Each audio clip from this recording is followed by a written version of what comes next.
my channel. Welcome back to another video. I'm Jessie and you're watching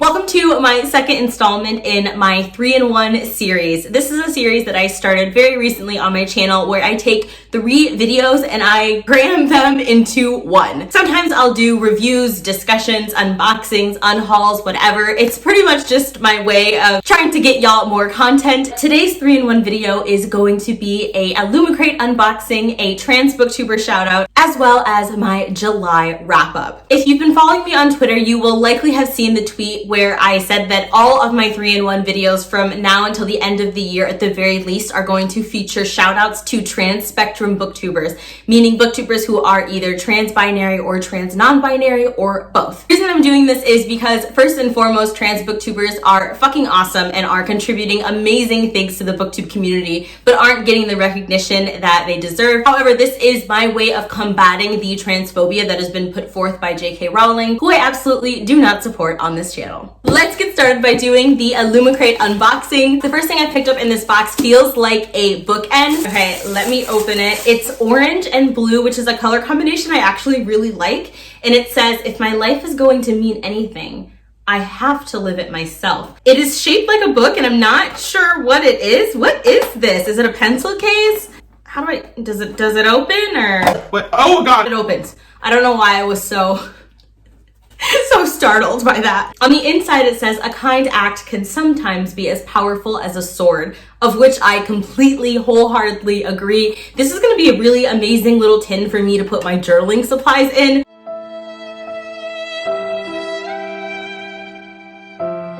I'm really excited about this. It's giving me Greek mythological storytelling vibes.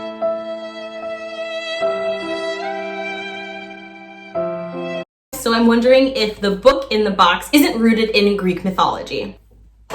The next thing I see in here is this pin. It is called Fable and Black. This is the monthly animal pin by Illumicrate, and it says World Walker, inspired by the space between worlds. I have a pin flag and I'm really excited to add this to my pin collection, especially because I want more sci-fi pins. Okay, I have no idea what this is. Is it a pin cushion? What I'm gonna do with this? It says, I am not, and then I am.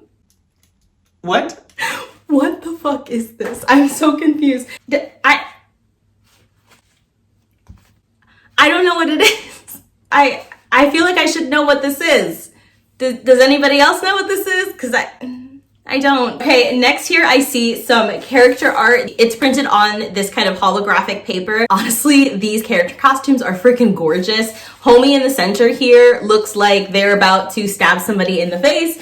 This homie back here is definitely my style, and I love that they're just looking away from everybody as if they can't bear to be associated with them, because that's literally me whenever I'm expected to socialize with anybody. Okay, so it says the Huntress. It's, yo! It's nail cuticle oil, and like, y'all, look at my cuticles. They have been trashed since quarantine started. Who am I kidding? They have been trashed my entire life. Let me not act like I get my nails done. Okay, cool. So I'm gonna be using this ASAP. It has lemon, geranium, and cursed forest. What does a cursed forest smell like? Bruh, I'm black. Like, you can't just put something like that on a bottle and expect me to be okay with it. That's gonna be a no for me, dog. It's not that I'm superstitious. I'm just a little stitious. I never thought that I would unironically quote The Office on this channel, and here we are. Now, the last thing in the box is this book, which came in this nice little book bag. Let's see what's inside. I actually have no idea what this book is going to be. And ooh, Mufasa. The Space Between Worlds by Micaiah Johnson. Also, let me know if I have pronounced this author's name wrong. This cover is freaking gorgeous. Let me know if you will potentially want me to read this for a Black Girl Magic vlog. Of the 380 realities that have been unlocked, Kara is dead in all but 8. 2020 in a nutshell. So she has fought her entire life to survive, and when offered a job traveling the multiverse and a safe place in the city to call home, she's willing to do anything to keep it that way. but then one of her mysterious doppelgangers dies, and she is plunged into a new world with an old secret. Now, there is more to the synopsis than this, but I am not going to spoil it for myself because this is a book that I'm gonna wanna read a freaking sap. Anything involving time travel is a hell yes from me, and anything involving Black folks in space is a hard yes for me because that's what I'm thirsting for. I'm so glad that there's so many Black fantastical books coming out, but I am really thirsting to see representation for Black folks in sci-fi. Honestly, the Illumicrate unboxings never freaking disappoint me, so thank you again to Illumicrate for sending me that. Now, before I get into my July wrap up, I am going to give my booktuber shout out. The booktuber that I would love to spill some hot, scalding positivity all over is none other than Adri of Perpetual Pages. I have the extreme privilege and luxury of being one of Adri's friends, and when I'm telling you that getting to know Adri is like coming home, I truly, truly mean that. But in terms of booktube, name a more thorough book reviewer than Adri. One of my favorite things about their channel is how intensely they review books. It's just like they are sitting and enjoying a meal. I love that when I am done listening to one of their videos talking about a book, I feel like I know exactly what I'm going to get into in regards to the book of choice. Adri is also a super creative booktuber. They created the Cemetery Boys book tag. Cemetery Boys is a queer, trans, Latinx fantasy that Adri has been championing for so long now. They have single-handedly convinced me to read it, and I was already anticipating it, but they have already read it twice. I think they're planning on reading it a third time, and any book that Adri stands and champions on their channel is definitely going to catch my eye. I also really love that Adri is so deeply devoted to social justice and to BIPOC liberation. In the description box of their videos, they have tons of resources for education and awareness, and you can just tell from the things that they talk about and the things that they bring into the light, you can sincerely tell that they truly care about the issues that they're speaking on, and we need more people like that in the world, people who aren't afraid to speak up, to use their voices and their platforms for the greater good. And I feel like a big part of that is because Adri is just deeply community oriented. In addition to being devoted to social justice and liberation, they're pretty active in the booktube community. They participated in Quarantine Pages, which was started by Injeri of Onyx Pages, and they did such an amazing job. I can always count on Adri for some hot takes to help me see books in a light that I may not have seen without them. Honestly, just so many fantastic book recommendations all throughout their channel, but I especially love their recommendations that center in the YA category, just because there's not a whole lot of reviewers that I can trust to get YA recs from, simply because y'all know that I'm really, really picky about YA SFF, and Adri is one of those booktubers that I can look to see if I will enjoy an SFF book. Finally, I want to say that I love that Adri captions their videos for folks who are deaf, hard of hearing, autistic, have sensory processing disorders, etc. All of the people who rely on and benefit from captions. That is so important to have creators that are willing and able to caption their content so that their content can be enjoyable for all. Adri, if you're watching this, I love you. I can't wait to see your channel grow even more, and you are a continued source of inspiration.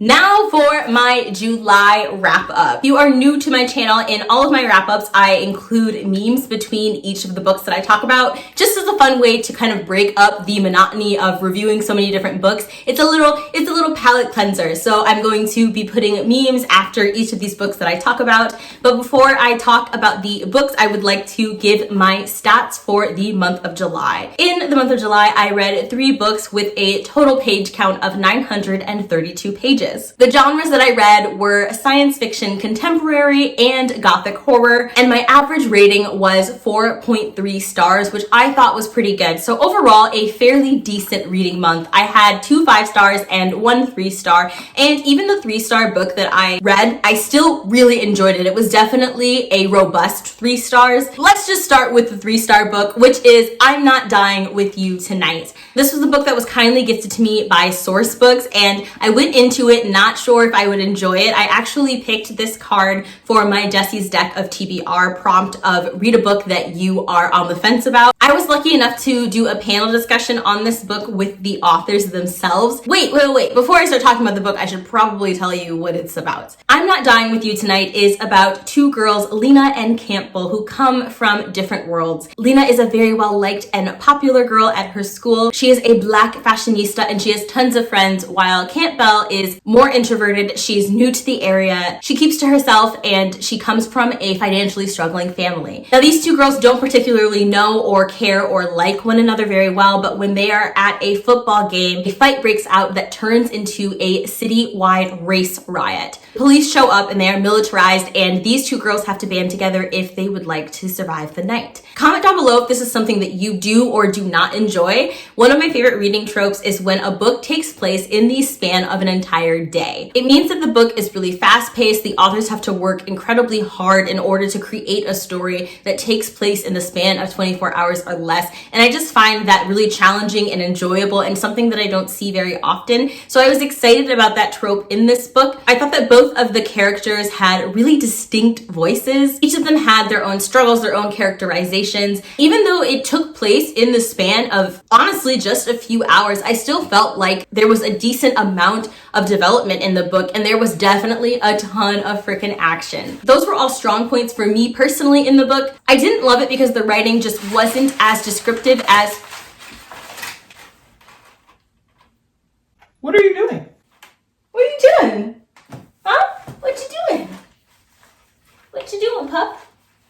My dog is literally playing in the paper that came in the Illumicrate box, so we're just gonna let that continue, I suppose. I don't even know what I was saying because my dog is so cute and I love her. Oh, I think I was talking about the writing. So one of the weaker points of the book for me was the writing. I wanted more description. I wanted a little bit more oomph, a little bit more complexity in the writing. And it was great that I had that panel discussion with the authors, because discussing the book with them and hearing about the choices that they made with the writing from their perspective helped me see the book in a new light and definitely led to me increasing my rating. I've talked before about how important it is to look at author interviews after reading a book and before reviewing it, just because it might give you some inside perspective that you were lacking previously. And that's something that I definitely need to do more often on books that I'm just a little bit on the fence about. This is a great book for people who are just getting kind of started in on the race conversation. This book is like a spark. It really will start conversations. It'll make you think, it will challenge you. Honestly, I thought it was pretty good. I definitely enjoyed it, and I ended up giving it 3 stars.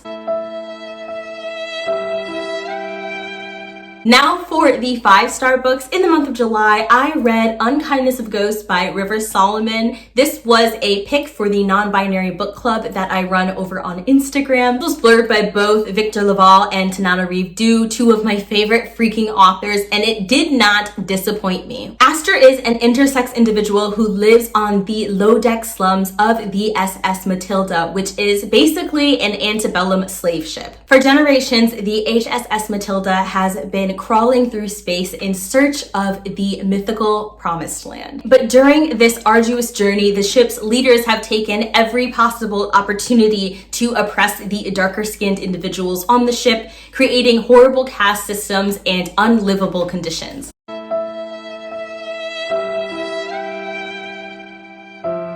Aster, our wonderful protagonist, decides that enough is enough, and through a series of events seeks to unleash a civil war. River Solomon is such a powerful, amazing author, and definitely an auto-buy, instant read author from now until the end of time. I loved this book because it was so technical and descriptive, and it is queer from start to finish. Aster is queer, there are queer side characters, there are queer protagonists. So many different types of queerness is explored and celebrated, and one of my favorite things about this book was the relationship that Aster had with a higher level doctor on the ship. I thought their relationship was complex and that it grew. There was a little bit of yearning and romance to it, and I just loved that angsty component to it. But also, the writing was phenomenal. It was both technical and lush, and it also knew just when to deliver those beautiful quotes that made me sit and ponder. History wanted to be remembered. Evidence hated having to live in dark, hidden places and devoted itself to resurfacing. Truth was messy. The natural order of an entropic universe was to tend toward it. The stakes were definitely high in the book. There were some gruesome deaths, and it definitely kept the book interesting. I thought the pacing for the book was absolutely perfect. It was just right. The book knew when to linger in a specific setting, and it also knew when to move along. And the explorations of gender identity and queerness were just so well done. There's a line in here where a person calls another person gender malcontent, and I absolutely loved that. They say, "You gender malcontent, you otherling," which, same. A boy and a girl and a witch all wrapped into one very strange, flimsy, indecisive body. Do you think my body couldn't decide what it wanted to be? Oh, I love that book. 5 out of 5 stars.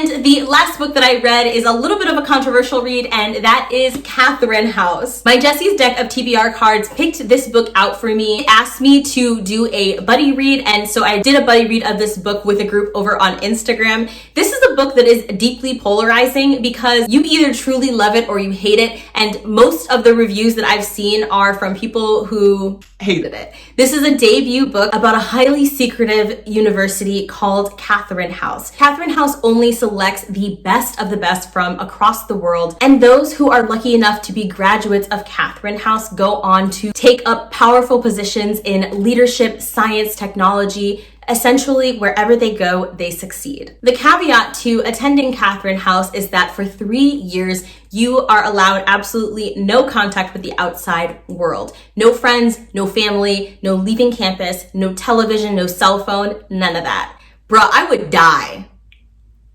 That's okay, I don't need a college degree. You can go attend your fancy university. I don't need that. You know what? I'll just go to community college and keep my life going at a normal pace. Also, that is just a setup for disaster. And if you haven't figured it out, this is a gothic horror novel. Inez is running from a deeply troubled past, and when she accepts attendance at Katherine House, she is absolutely thrilled to have that past finally put behind her. But nothing at Katherine House is what it seems, and she begins to suspect that the powers that be at Katherine House are actually experimenting on its students. Now, I was the only one out of my reading group that gave this book 5 out of 5 stars. And before I talk about what I loved about this book, I want to address the criticisms for it. The main criticisms for this book is how painstakingly slow it is. This is a book that crawls. If you are looking for a horror book that has a lot of action and thrill, this is definitely not going to be it for you. The pacing of the book threw a lot of people off, as well as the open ending. This book leaves you with far more questions than answers.